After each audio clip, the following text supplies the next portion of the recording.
had many tears and sorrows. I had questions for tomorrow. There were times I didn't know right from wrong. But in every situation, God gave blessed consolation, that my trials come to only make me strong. Through it all,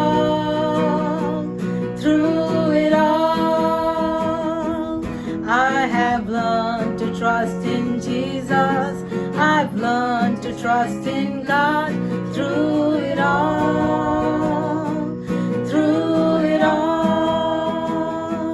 I have learned to depend upon His word. I have been to a lot of places. I have seen a lot of faces. There were times I felt so all alone.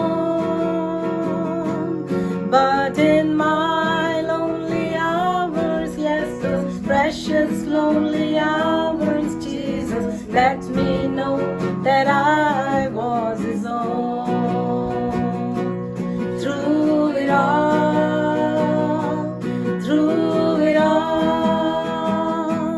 I have learned to trust in Jesus. I've learned to trust in God. Through it all,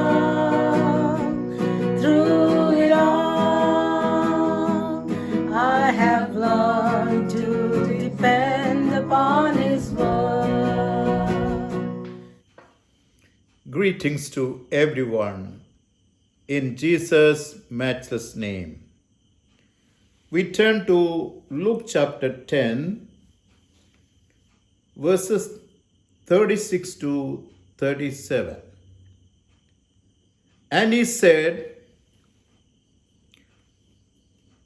verses 36 to 37, which now of these three thinkest thou was neighbor unto him that fell among the thieves? And he said, he that showed mercy on him. Then said Jesus unto him, go and do thou likewise. God is love. God is compassionate. Jesus, when he was upon the earth, revealed God's love and compassion in his ministry. And God wants those who belong to him also to be compassionate and manifest God's love in their everyday life. To illustrate this point, Jesus tells a story to a ruler of the Jews.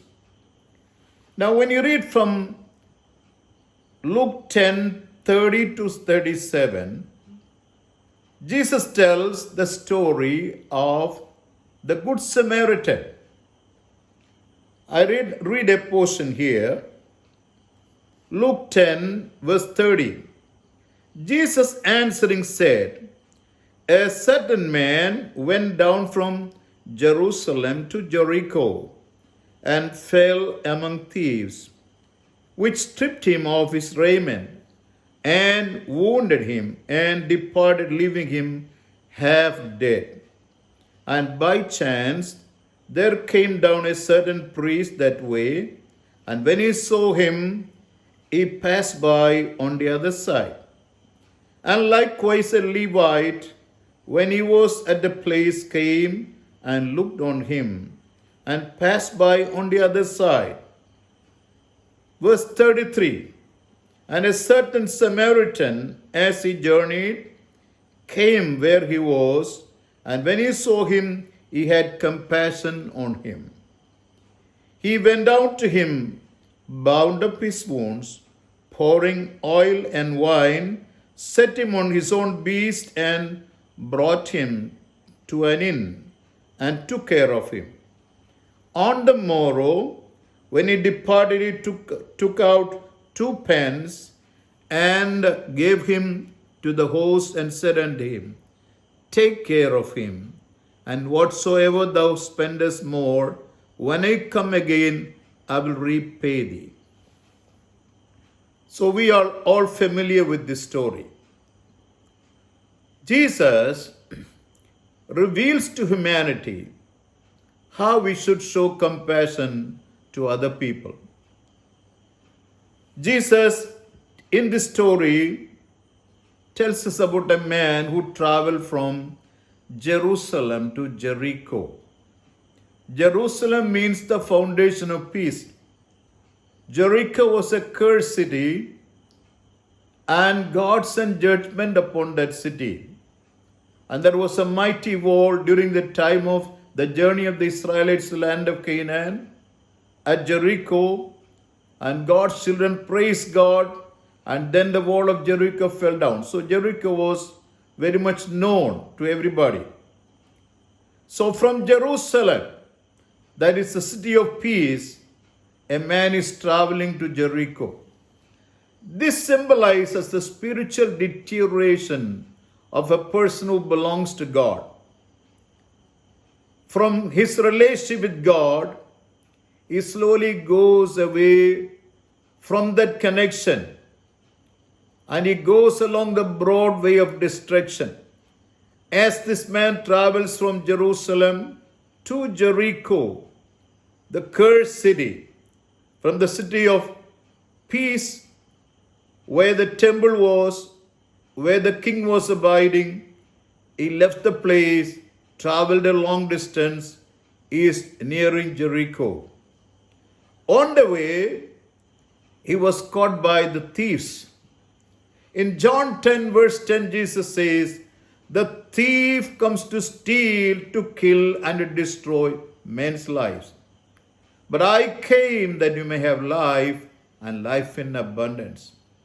So as this man was caught by the thieves, they wounded him, and they stripped him, and robbed him of all that he had, and left him on the road, half dead. So the man who left Jerusalem, who was on his way to Jericho, is left there on the road, wounded, stripped, and robbed, and there is nobody to care for him. He is left half dead. Think of a man who goes away from the love of God. When you go away, you are under the control of the power of the devil. Satan destroys him, destroys every area of his life, and he is totally like a half-dead person, as it is in the story. Physically he may be alive, but spiritually he may be dead. So here, as the man is lying there wounded, bleeding, totally destroyed, physically, every area of his life, when he is in that condition there, a certain priest, a Jewish priest, passed that way. He had a look at him, then he turned to the other side, and he went away from there. Then another came, he was a Levite. He looked at the wounded man on the road. He had no compassion. He turned to the other side, and he went away. So the man is left there. No eye has any mercy on this man. Then comes a Samaritan. He is riding on the back of a mule, and as he is coming, he saw this man lying there wounded. He came down from the back of the mule, and he came, and the Bible says what he did. When he saw him, verse 33, a certain Samaritan, as he journeyed, came where he was. And when he saw him, he had compassion on him.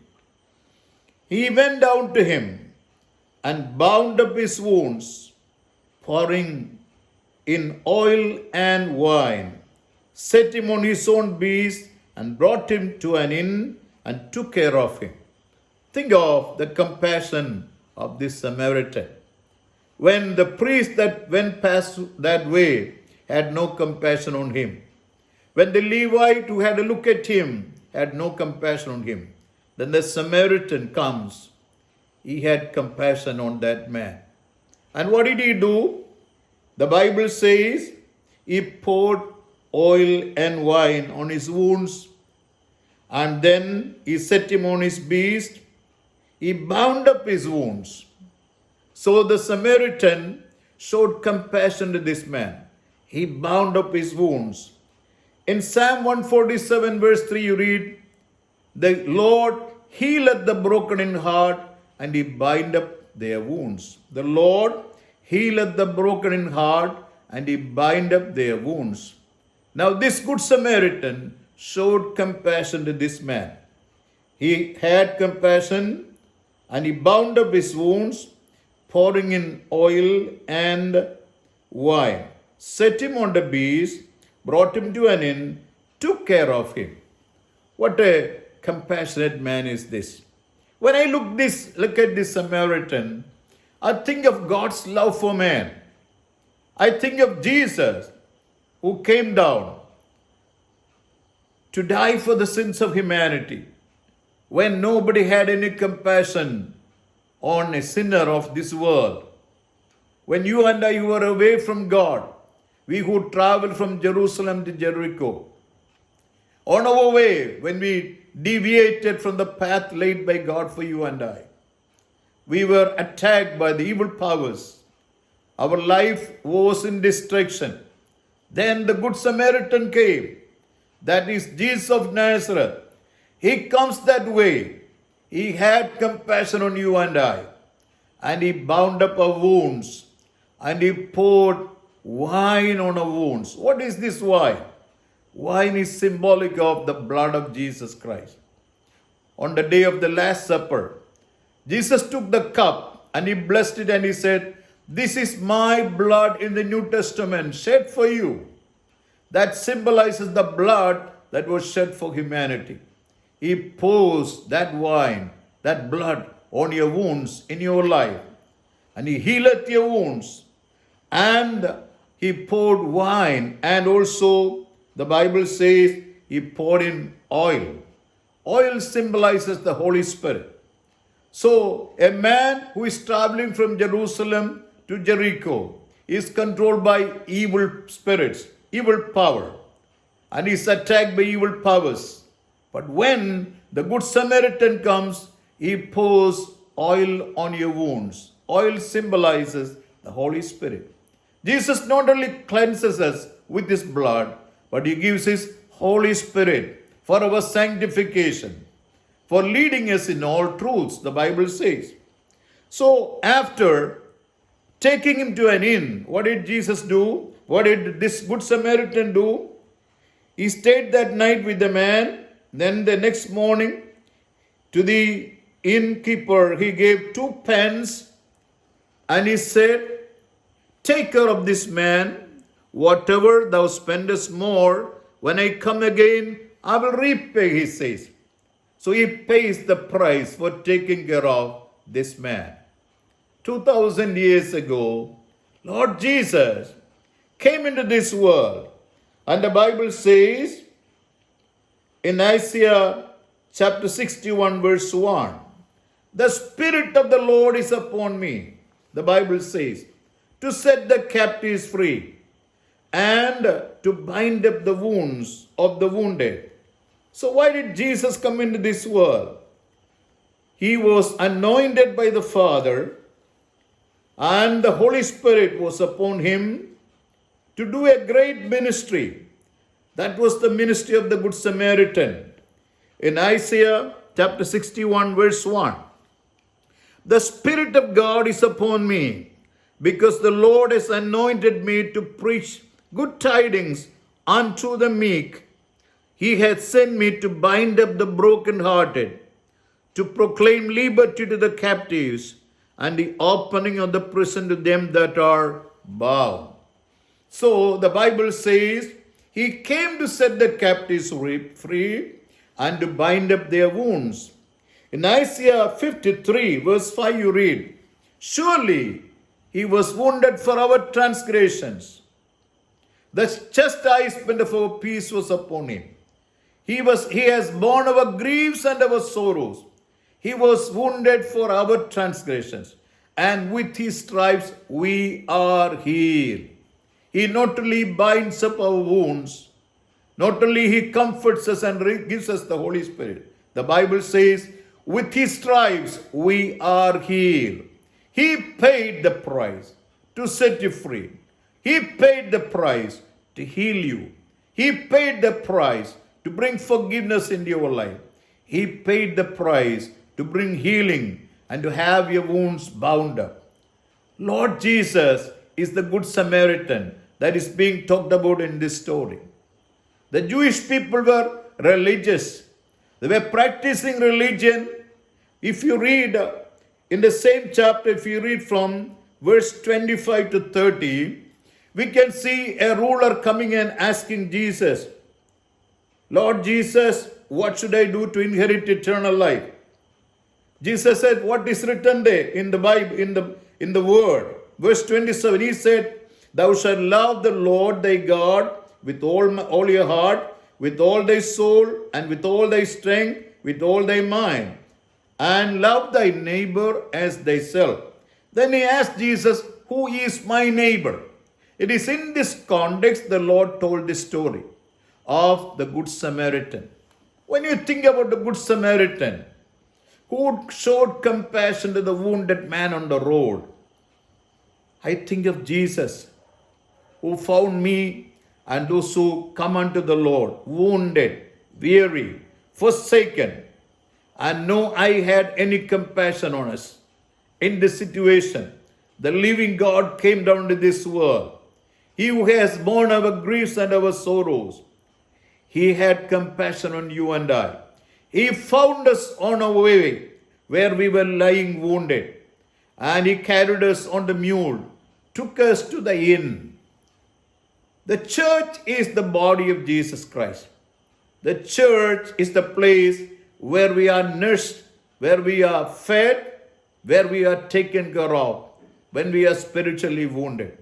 So he takes us to the inn. That inn symbolizes the church, the body of Christ.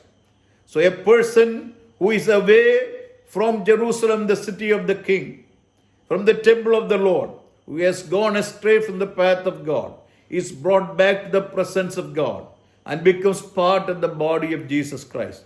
That's what the Lord has done in my life. That's why I'm here to preach the word to my listeners tonight. When you think of this story and when you think of Jesus, do you think this story is your story?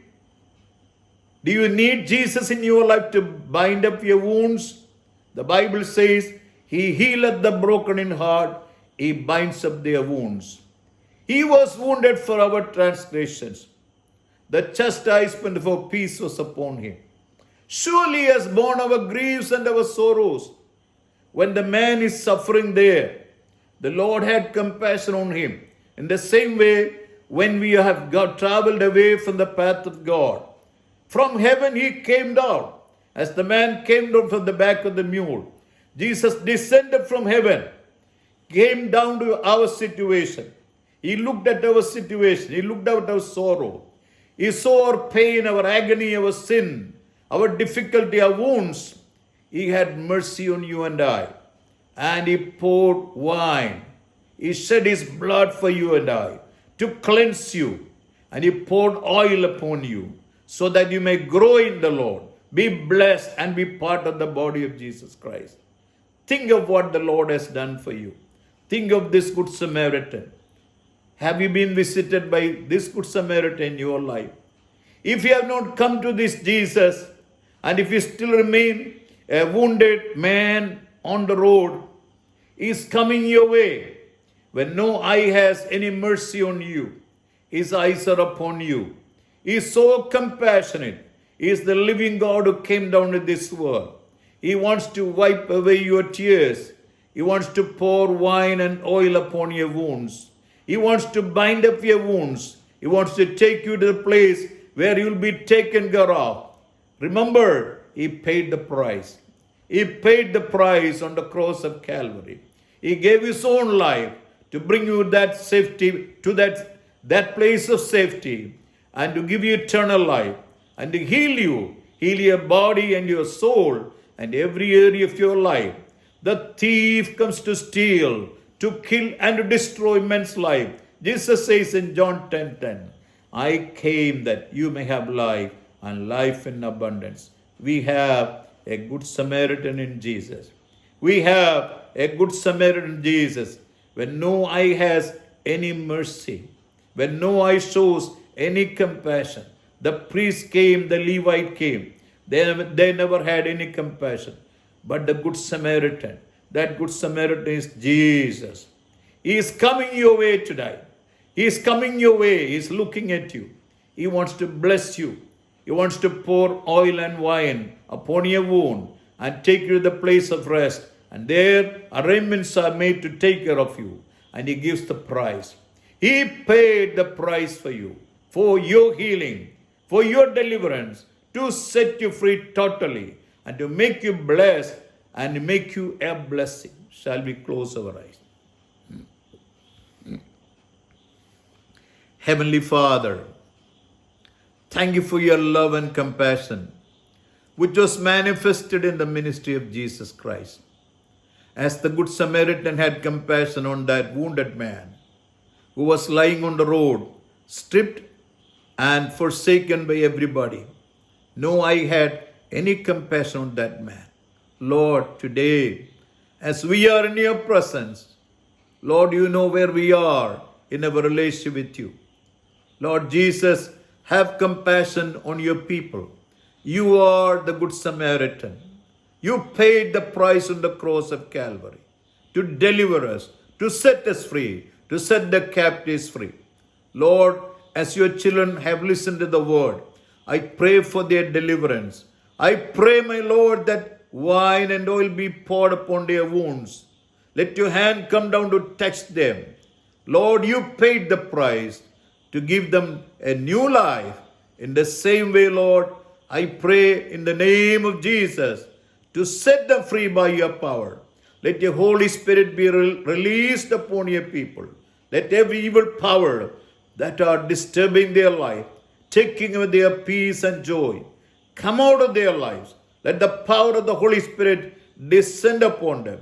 In the mighty name of Jesus, I release your power to deliver them totally. Lord Jesus, have compassion. Wipe away the tears of your people.